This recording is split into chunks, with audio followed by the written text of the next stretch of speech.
सुप्रभात दोस्तों, मेरा नाम है स्नेहाशीष पहाड़ी। आपको इस वीडियो लेक्चर में स्वागत करता हूं मिशन आइसलैंड विद इंटीग्रिटी की तरफ से। जैसे कि हम जानते हैं, इस वीडियो लेक्चर में हम usually not only editorial page, हर एक चीज़ का हिंदुज का एनालिसिस न्यूज़पेपर का करेंगे। ठीक है, तो फिर जैसे कि हम जानते हैं, जब हम न्यूज़पेपर पढ़ते हैं या फिर कुछ इन्फॉर्मेशन गैदर करते हैं न्यूज़पेपर से, तो हमको एक चीज़ का पता चलता है कि हमको क्रैक करना है IAS in the very first attempt.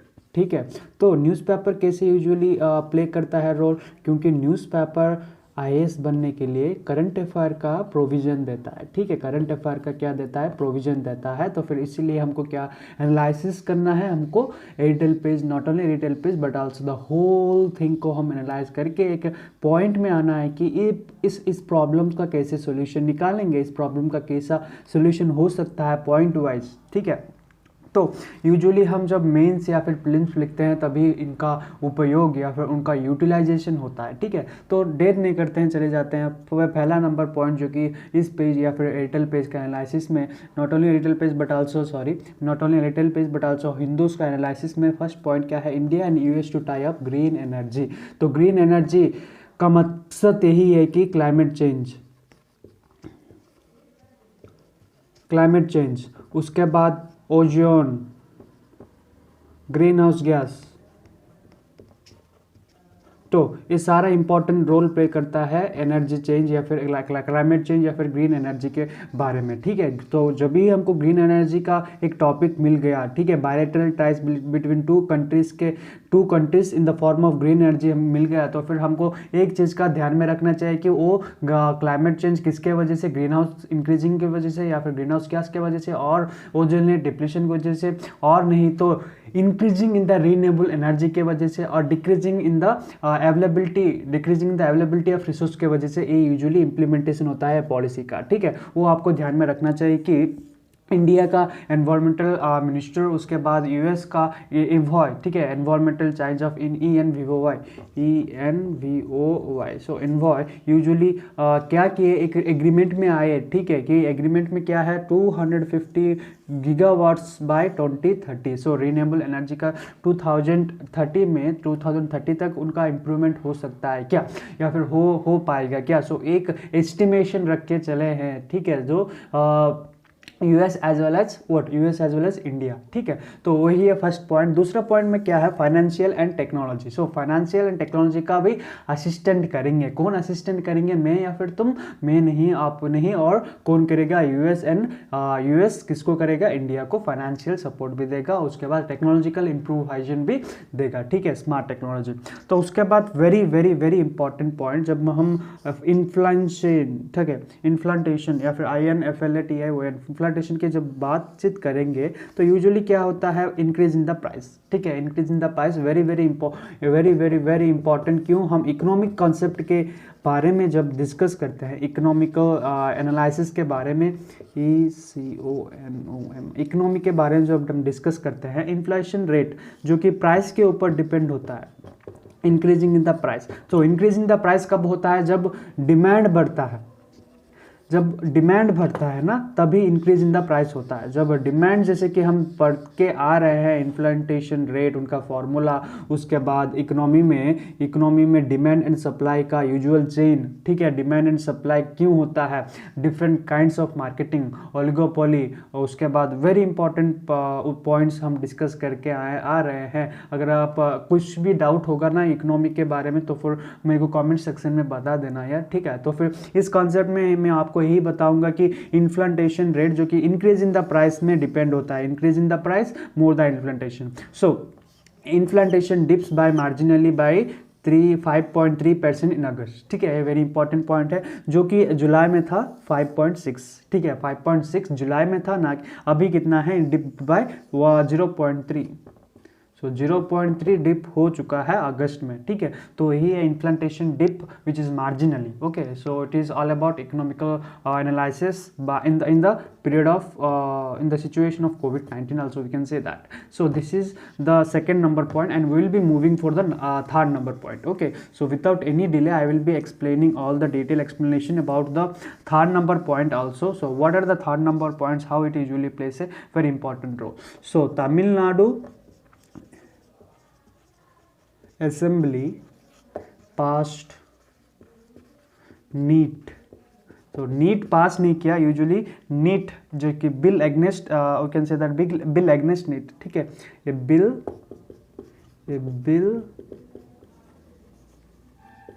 Against NEET. तो मैं आपको ये भी बताना चाहता हूँ कि जब स्टूडेंट्स जो भी होते हैं ना यार, वो एक क्रूशियल पार्ट बन जाते हैं नेशनल बिल्डिंग में या फिर नेशनल डेवलपमेंट।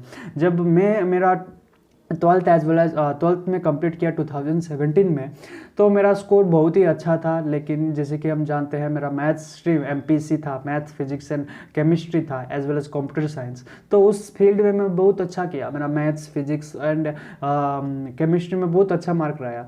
लेकिन जब मैं नीट या फिर जेई दिया, ठीक है, जेई एडवांस दिया, तो फिर मेरा क्वालिफाई नहीं हो पाया। तो फिर क्वालिफाई क्यों नहीं हो पाया? क्योंकि मेरा जेई जो कि competitive examination for the admission in IITs जो मैं फेल हो गया। तो इसी के वजह से या फिर इसी के अंतर में, जैसे कि हमारा गवर्नमेंट भी कितना परसेंट क्या देता है, छोड़ देता है ना क्या ओबीसी के लिए, तो वही भी वेरी इंपॉर्टेंट बन जाता है ओबीसी के लिए, कितना परसेंट नीट में कितना परसेंट उनको मिलता है। तो उसी के दौरान तमिलनाडु गवर्नमेंट ने पास किया एक NEET bill, against NEET bill हम बोल सकते हैं, क्योंकि जो भी स्टूडेंट अच्छा मार्क रखेगा अपना 12th में, ठीक है, अपना फील्ड में, ठीक है, उसको नीट में कंसेशन मिलेगा या फिर नीट में जाने के लिए एक मौका मिलेगा, ठीक है। So this is all about the TN bill, okay. So I hope this 3 points are very important, जो कि मेरा को इम्पॉर्टेंट लगा, मैं आपको बोला, ठीक है, जो कि prelims as well as mains aspect में। तो उसके बाद हम एयरटेल पेज का एनालिसिस करेंगे, ठीक है, वेरी इंपॉर्टेंट है एयरटेल पेज एनालिसिस। सो एयरटेल पेज एनालिसिस जब हम करेंगे, यूजुअली रिपीटेड टॉपिक देता है लेकिन वेरी इंपॉर्टेंट है, रिपीटेड टॉपिक देता है लेकिन वेरी इंपॉर्टेंट रोल प्ले करता है। वो क्या क्या यूजुअली रिपीटेटिव टॉपिक है या फिर यूजुअली क्या है? एक पहला है क्या है, एजुकेशन या फिर एजुकेशन के बारे में दिया गया है, ठीक है। एजुकेशन के बारे में क्या दिया है कि रिटर्निंग टू स्कूल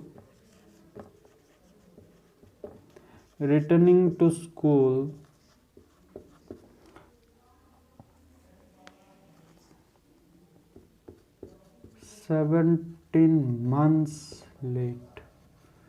तो इसका इम्पैक्ट क्या है? पहला है। दूसरा क्या है? एक इम्पैक्ट के बाद usually impact on, we can say that impact on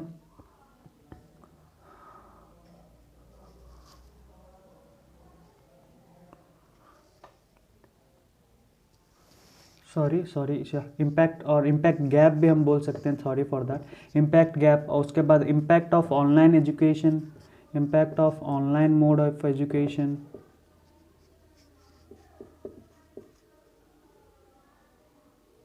okay, impact of online mode of education.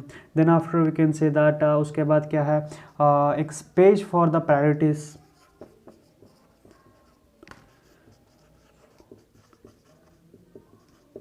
Space for priorities, ठीक है। जब हम डिस्कस करते हैं चिल्ड्रंस के बारे में जो कि रिटर्न हुए हैं 17 मंथ्स के बाद, नियरली 1 year और 12, 13, 14, 15, 16, 17, सो 5 years, सो 5 months, ठीक है। 1 year 5 months के बाद जो भी स्कूल में जाने के लिए सक्षम हो गए हैं, तो फिर उनका जो भी स्कूल में आना, एक है इम्पैक्ट गैप। इम्पैक्ट गैप का मतलब यही है कि जो कि इम्पैक्ट उनके ऊपर पड़ता है, ऑनलाइन उनके ऊपर पड़ता है, जो इतना देर तक वो स्कूल आए 1 year के बाद कैसे लगेगा यार, वो क्या मीन्स द स्कूल एनवायरनमेंट जो भी वो छूट गए हैं 1 year में, तो उसमें यूजुअली इम्पैक्ट कैसे होगा, कैसे वो कोएगुलेशन कर पाएंगे, कैसे वो मिक्स कर पाएंगे, कैसे वो एजुकेशन सिस्टम को कैसे कैच कर पाएंगे, ठीक है, कैसे उनका रूटीन्स कैसे शेड्यूल होगा, तो वही है इम्पैक्ट गैप। दूसरा है impact of online mode of education. Online mode of education simple बन गया है, ठीक है,